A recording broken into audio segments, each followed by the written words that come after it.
Today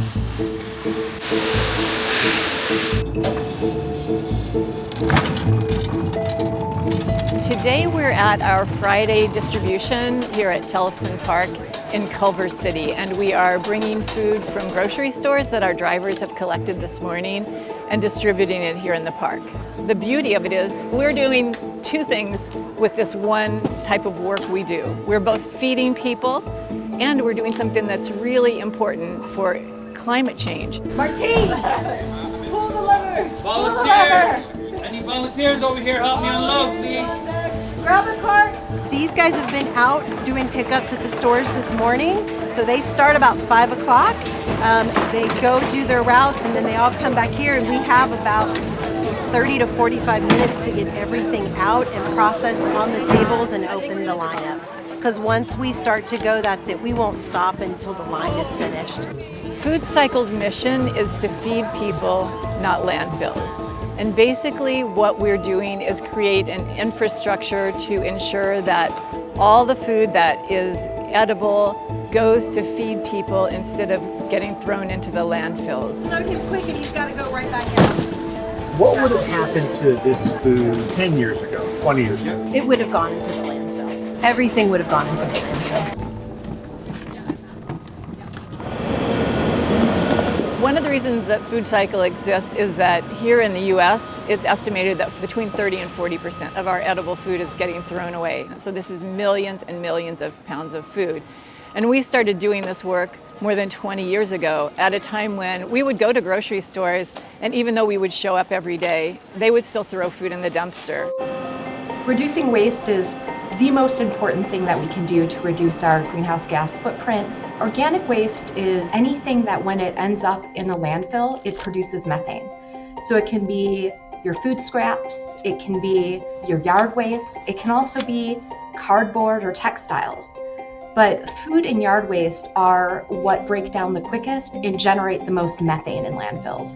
So by keeping them out of landfill, by first recovering them for human consumption if possible, and then recycling what can't be rescued, that we're keeping that material out of landfill, and so reducing the greenhouse gas impacts of that material as it's rotting in the landfill. Today we're going to go to a few markets and pick up some donations of food. We'll hit 3 stores, 4 stores the most, and then we'll come back and unload and distribute the food. It's hard for people to pay their bills and do this when they can have some food and make sure no kids or anybody's starving or hungry, and they get fed. The laws here in California that have been requiring businesses to donate food, to not throw away food. That's the reason why we're able to collect more than 11 million pounds of food now. This went from one dumpster to us, doing 11 million pounds of food a year because of the support of legislation.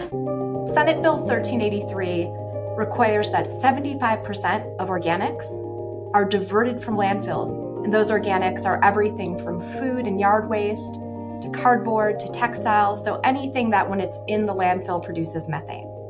It also requires that 20% of edible food is rescued to feed people instead of landfills. And that's critically important because 1 in 5 Californians are still facing food insecurity. What we found with SB 1383 in particular, which requires businesses to donate food and requires cities to help enforce that, as it became clear that they didn't have any choice, we saw a huge shift. We saw that businesses that had been throwing things away in the past now started to donate. And a lot of businesses, it inspired them to make it a priority for themselves and their staff to get this food to people. Remember, everything that we have on the tables is all that we have, so be very considerate of that and try to move through quickly so that we can get the main line open. Why do supermarkets even give this stuff to you? It looks perfectly good. It is perfectly good. Yeah, all of this stuff It has to be edible food. They can't just give us their garbage. So there's nothing wrong with this food. Some of the food may be close to expiration, or it could be overages that the stores have. A lot of the stores don't have the additional storage space inside of the markets, and it doesn't make financial sense for them to take it back to their warehouse and redistribute it. So that's the type of stuff that they donate to us.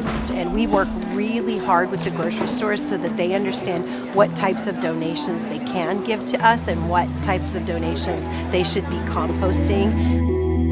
If we were to have done anything different, what I think that would have been is getting that education campaign front and center along with building the program. Because one of the biggest obstacles we've seen is this need for behavior change.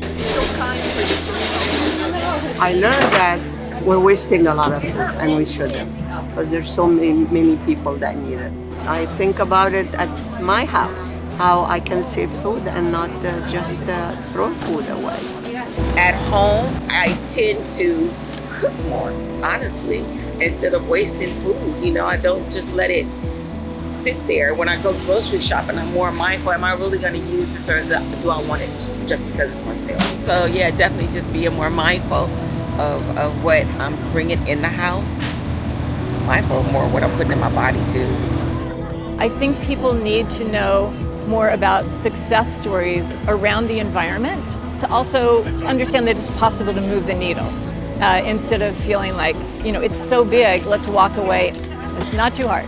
It just needs to be one step at a time. And the past 20 years have shown me that. Thanks for watching. If you like this story, don't forget to like, comment, and subscribe for more. And stick around for the next video. I think you're going to love it.